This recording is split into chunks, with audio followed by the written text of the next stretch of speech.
रणभेरी सज चुकी है राजस्थान के चुनाव की। राजस्थान में अब चुनावी शंखनाद हो चुका है और इस चुनावी पिच पर एक टीम से खेलने के लिए केवल 200 लोग ही हो सकते हैं, लेकिन प्रतिस्पर्धा या यूं कहें कि जो खिलाड़ी खेलना चाहते हैं, खेलने की चाहत रखते हैं, वो हज़ारों में हैं। ऐसे में किनको मौका मिलेगा ये भी अभी तक पूरी तरह से क्लियर नहीं हुआ है।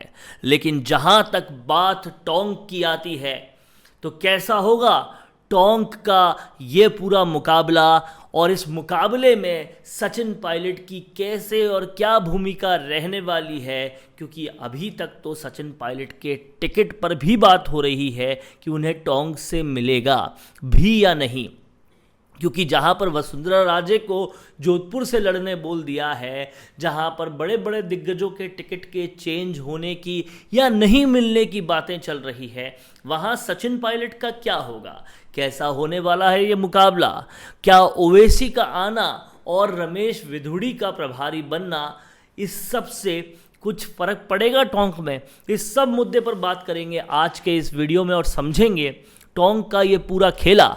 इसीलिए आप मेरे साथ बने रहिएगा वीडियो के आखिर तक। और अगर आपने अभी तक राजस्थान संवाद को सब्सक्राइब नहीं किया है तो ज़रूर कर लीजिए, क्योंकि इस तरह का विश्लेषण आपको केवल और केवल राजस्थान संवाद में मिलेगा, जहां पर पूरी राजनीतिक खबर को हम ब्रेक डाउन करके दिलचस्प तरीके से आपके समक्ष विश्लेषण करके रखते हैं।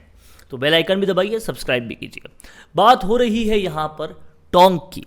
अब जो टोंक विधानसभा क्षेत्र है वो सबसे हॉट विधानसभा क्षेत्र बन चुका है, क्योंकि एक वक्त तक कहीं ना कहीं कांग्रेस के कार्यशैली पर सवाल उठाने वाले सचिन पायलट वहां से पूरी तरह से दावेदारी ठोक रहे हैं और अभी तक टिकट फाइनल नहीं हुआ, लेकिन फिर भी वो कई बार इशारों में कह चुके हैं कि मैं भी, मेरे कार्यकर्ता भी और टोंक की जनता भी यही चाहती है कि यहीं से मैं लड़ूं।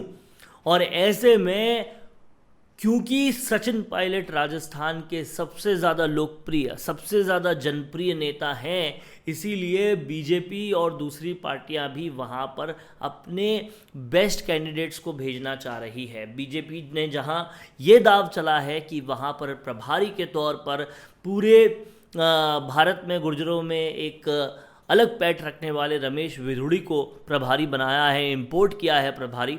वहीं दूसरी तरफ बीजेपी की बी टीम कही जाने वाली AIMIM पार्टी से AIMIM चीफ वहां पर कई बार आ चुके हैं और टोंक में कहीं ना कहीं वोटों के ध्रुवीकरण और कांग्रेस की वोट काटने के काम करने के लिए असदुद्दीन ओवैसी भी पूरी तरह से सक्रिय वहां पर नजर आ रहे हैं।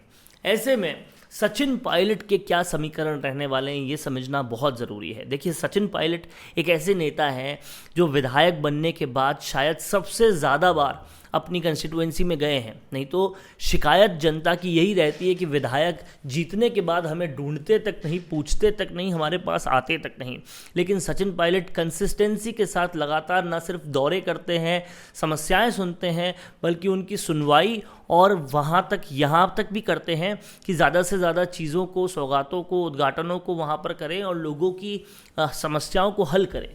इस पूरे मायने में, इस पूरे पैरामीटर्स में तो सचिन पायलट को 100 में से 101 नंबर दिए जा सकते हैं। लेकिन मसला सबसे बड़ा ये है कि सचिन पायलट को लोग इसीलिए हीरो मानते थे कि उन्होंने कहीं ना कहीं कांग्रेस में भी, यानी कि अपनी पार्टी में भी जो भी गलत बातें हो रही थी या कार्यकर्ताओं के साथ अन्याय हो रहा था या पेपर लीक जैसा मामला हो रहा था, उन सबके खिलाफ आवाज़ उठाई और प्रमुख अपनी मांगें रखी कि जब तक ये ठीक नहीं होगा कुछ भी ठीक नहीं होगा। लेकिन मसला ये हो गया कि उन मांगों के बिना माने गए। उन्होंने कहा था बेरोज़गारों को, जो पेपर लीक में जिन्होंने साल 2-2 साल मेहनत की है, उनको मुआवजा दिया जाए वापस, क्योंकि पेपर लीक होने से उनकी मेहनत बर्बाद हो गई है। ना तो वो मुआवजा मिला, ना RPSC का पूरी खंडित हुई। इस तरीके से उनकी कोई भी मांग नहीं मानी गई और किसी तरीके से लिंगर ऑन करने के लिए विधानसभा में कुछ कुछ बोल देने से मांगे नहीं मानी जाती। लेकिन सचिन पायलट ने उनको मांगे को मानना स्वीकार करते हुए पूरी तरह से कांग्रेस के साथ वो वापस तरह से नज़र आ गए। तो ऐसे में वो अपने स्टैंड पर खड़े नहीं हुए, ये एक समस्या लोगों के बीच, कार्यकर्ताओं के बीच नज़र आ रही है। बट उस समस्या से क्या उनकी लोकप्रियता में कुछ गिराव आएगा, क्या उनकी लोकप्रियता में कमी आएगी, ये सब कुछ देखने वाली बात है। लेकिन क्या लोग इस पर फोकस करेंगे या इस पर फोकस करेंगे कि हमारा विधायक लगातार हमें पूछने आ रहा है, हमारी समस्याओं को सॉल्व करने आ रहा है, हमारे से लगातार मिल रहा है, जनसंपर्क कर रहा है, तो किन चीज़ों को तवज्जो मिलेगी ये आने वाला वक्त बताएगा। लेकिन सचिन पायलट की पॉपुलैरिटी से ये बहुत स्पष्ट है कि अपोजिशन पार्टी से लेकर खुद की पार्टी के लोग भी पूरी तरह से कहीं ना कहीं चिंतित हैं और डरे हुए हैं, क्योंकि सचिन पायलट की लोकप्रियता वाकई कांग्रेस में सबसे ज़्यादा है और इस लोकप्रियता की वजह से ही वो कहीं ना कहीं बिना किसी पोस्ट के, बिना किसी पद के भी एक बहुत बड़ा कद लिए हुए हैं। ऐसे में अब देखना होगा कि असदुद्दीन ओवैसी, जिनको वोट काटने के लिए भेजा गया है, लोग कहते हैं कि बीजेपी की बी टीम है, और ऐसा लगता भी है क्योंकि उनका जीतना या उनका कोई वर्चस्व यहाँ पर होना पूरी तरह से असंभव है, और उसके बाद भी उनका यहाँ पर आना कहीं ना कहीं मुस्लिम वोटों को काटने के लिए ही भेजा जाना साबित होता है या पता चलता है।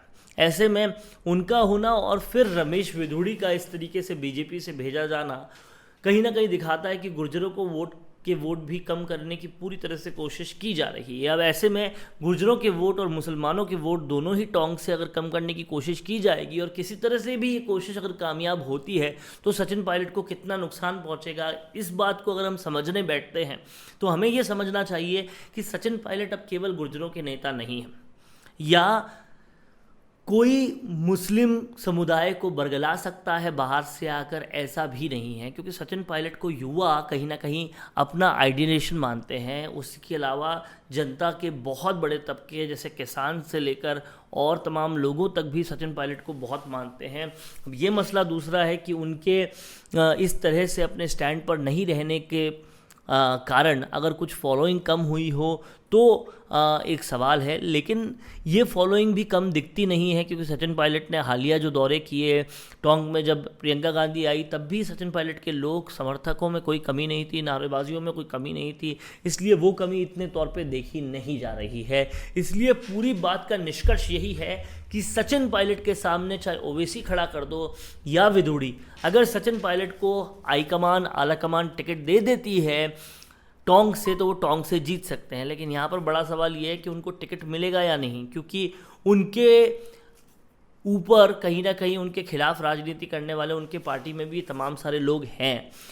हाल ही में एक कार्यक्रम के दौरान जब मुख्यमंत्री अशोक गहलोत से पूछा गया कि उन्हें कहाँ से टिकट मिलेगा, तो उन्होंने साफ कहा कि अब वो मेंबर हैं कांग्रेस वर्किंग कमेटी के, CWC के, इसलिए वो खुद ही आला कमान हैं और उनका टिकट दिल्ली ही तय करेगा।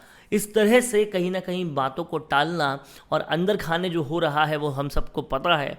तो कांग्रेस का अगर टिकट मिल जाता है टोंक से सचिन पायलट को, तो उनका जीतना पूरी तरीके से संभव है और उनको हराना काफ़ी ज़्यादा मुश्किल है। लेकिन अभी देखने वाली बात ये होगी कि कांग्रेस ने जो पहले से कह रही थी कि वो 2 महीने पहले ही टिकट की घोषणा कर देगी, वो टिकट की घोषणा में बहुत ज़्यादा लेट हो चुकी है। और इस लेट टिकट घोषित करने की वजह यह है क्योंकि बहुत ज़्यादा बगावत होने की चांसेस हैं और उस बगावत को करने का टाइम नहीं देना चाहती है कांग्रेस, इसलिए वो लेट हो रही है। ऐसे में सचिन पायलट का भविष्य क्या होगा, जो भी होगा लोकप्रियता की वजह से तो वो जीत ही सकते हैं और कांग्रेस पार्टी को भी आगे ले जा सकते हैं। अब ये पासा पूरी तरह से आलाकमान के हाथ में है कि उनको टिकट कहाँ से देती है। कैमरा पर्सन चेतन के साथ वरुण भंसाली, राजस्थान संवाद पॉडकास्ट से। नमस्कार। कौन देखता है अब टीवी पर आपको कितनों ने देखा, ये कैसे पता चलेगा?